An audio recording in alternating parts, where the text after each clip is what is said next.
우리는 지난 영상에서 왜 다르게 보고 생각하고 행동해야 하는지에 대해 살펴봤습니다. 1만 킬로 떨어진 나라의 26세 청년의 죽음이 대한민국의 정책 방향까지 바꿨고, 시리아의 4살 배기 어린이 사진 한 장은 우리의 일자리와 돈을 잃게 만들었다고 했죠. 갈수록 촘촘히 연결되며 끊임없이 변하는 상황이 이제 일상이 됐기 때문입니다.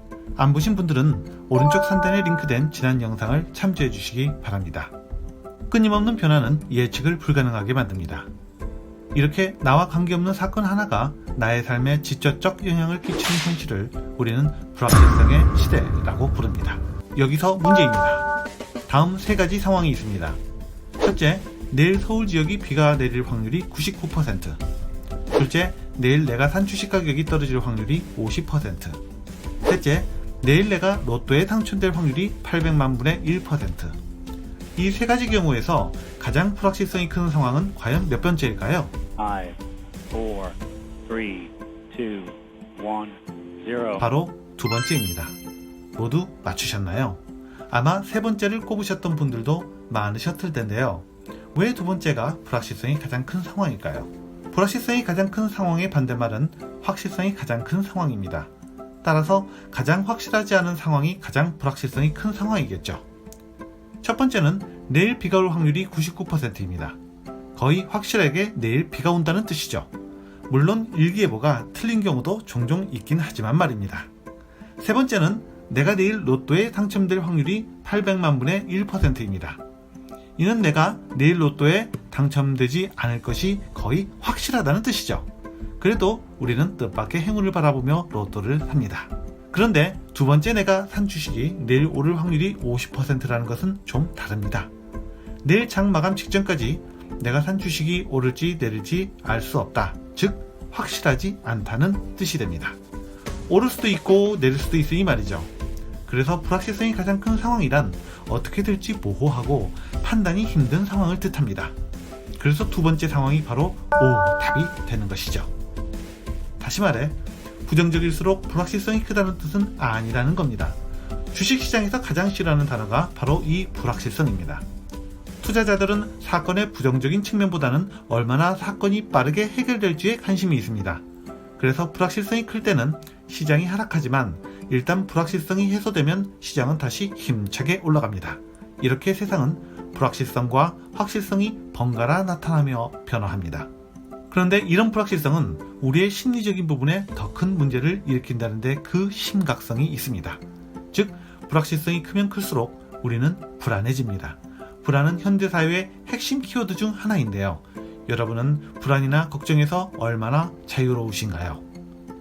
다음 6개 항목 중 3개 이상에 해당될 경우 여러분은 조심하셔야 합니다. 안절부절 못하거나 또는 가장자리에 선 듯한 아슬아슬한 느낌이다. 쉽게 피로해진다. 특정 일에 집중하기 힘들고 멍해지는 때가 많다. 화를 잘 낸다. 근육이 긴장되어 있다. 잠을 잘 들지 못한다. 자, 여러분의 불안 수준은 어떻습니까?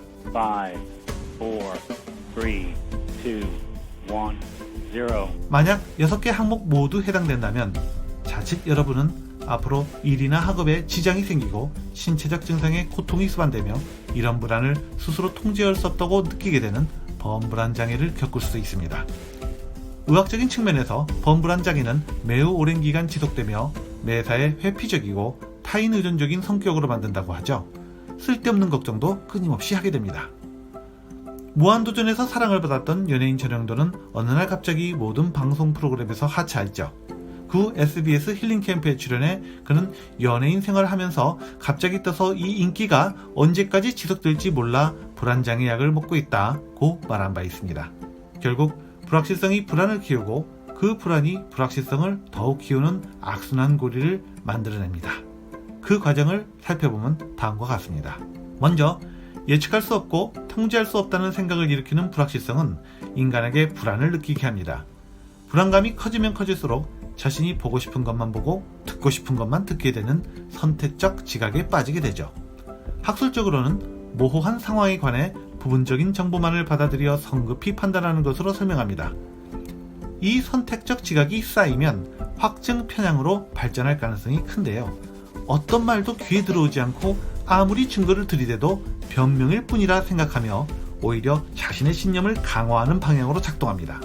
자기 생각의 틀에 맞는 정보만을 받아들이기 때문입니다. 그래서 꼰대라는 용어가 나오는 것이죠. 그런데 이 용어는 단지 나이가 많다고 적용되는 단어가 아닙니다. 자신의 생각의 틀을 바꾸지 못하는 젊은 꼰대도 얼마든지 있을 수 있다는 의미죠. 이런 상황이 지속되면 실제 변해버린 외부 환경과 자신의 사고의 틀이 맞지 않는 현상들이 자꾸 발생하여 당황하게 됩니다. 이를 인지부조화라고 합니다. 그래서 이에 대한 방어 기제로 자기 합리화, 즉 정신승리를 하게 되죠. 점점 더 우물한 개구리가 되어가는 겁니다. 이렇게 내가 생각한 세계와 실제 세계가 자꾸 차이가 나다 보면 이런 생각을 하게 됩니다. 아, 이젠 내가 통제할 수 있는 것이 없구나. 절망적이야. 이렇게 느끼는 것이 바로 통제불능감입니다. 동기부여도 안 되고 의욕이 땅바닥에 떨어지고 맙니다. 이 통제불능감을 자꾸 경험하다 보면 다음에 겪게 될 독소는 바로 무기력입니다. 이를 심리학에서는 학습된 무기력이라고 합니다. 뭘 해도 안 된다고 생각하니 무기력해지고 세상은 더욱 불확실하고 두렵게 다가올 수밖에 없죠. 그리고 이 악순환은 계속 이어져 점점 더 심각한 정신적, 신체적 상황으로 치닫게 됩니다. 세상을 회피하게 되고 심지어 스스로를 파괴하거나 타인을 이유 없이 공격하기도 합니다. 우리 사회에서 왜 묻지마 폭력이 심각한 이슈가 되고 있는지의 근본 원인은 바로 급격한 사회 변화에 따른 불안 증상 때문임을 알 수 있습니다. 따라서 불안을 다루는 기술은 앞으로 국가나 기업 그리고 개인에게 점점 더 중요해질 수밖에 없습니다. 자, 그렇다면 여러분에게 묻겠습니다. 불확실성이 커지는 시대에는 가만히 있는 것이 생존 확률이 높을까요? 아니면 들이대는 것이 생존 확률이 높을까요? 가만히 있겠다는 것은 작금의 상황을 직면하지 않고 애써 모르는 척 현 상태를 유지하고 싶다는 것입니다. 회피하는 것이죠. 물론 과거처럼 확실성이 큰 시대에는 현 상태를 유지하는 것이 좋은 전략이 될 수 있었습니다.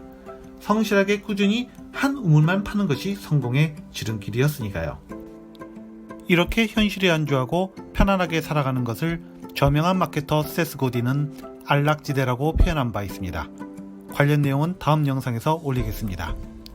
그런데 지금은 내 발밑의 땅속에서 지축이 흔들리고 균열이 일어나고 있는 상황입니다. 넉넉고 습관대로 살아가다가는 한순간에 땅속으로 꺼져버릴 수 있죠. 때문에 일단은 움직여야 합니다. 가만히 있으면 발밑이 무너집니다. 연결된 세상에서는 속도보다는 방향이 더 중요합니다. 방향을 잘 잡으면 속도는 스스로 가속이 붙으니까요. 하지만 움직이는데도 문제가 있습니다. 대체 어디로 움직일 것이냐? 잘못 움직이다가는 오히려 더 곤란한 상황으로 몰릴 수 있습니다. 때문에 우리는 이제 선택의 문제에 직면하게 됩니다. 빨간 약을 먹을 것인가? 파란 약을 먹을 것인가? 말입니다. 자, 이제 오늘의 내용을 정리해 봅니다. 불확실성의 시대에는 왜 정신줄을 놓고 있으면 큰일 날까요? 첫째, 자기 세상에만 빠져 산다. 둘째, 정신승리에 의존한다. 셋째, 동기부여 안 되고 무기력해진다. 넷째, 자신뿐 아니라 주변인들에게도 정신적, 육체적 해를 끼칠 수 있다. 다섯째, 새로운 기회를 볼 수도 없고 잡을 수도 없다. 다음 영상에서는 안전지대와 안락지대에 대한 내용으로 이야기 나눠보겠습니다. 감사합니다.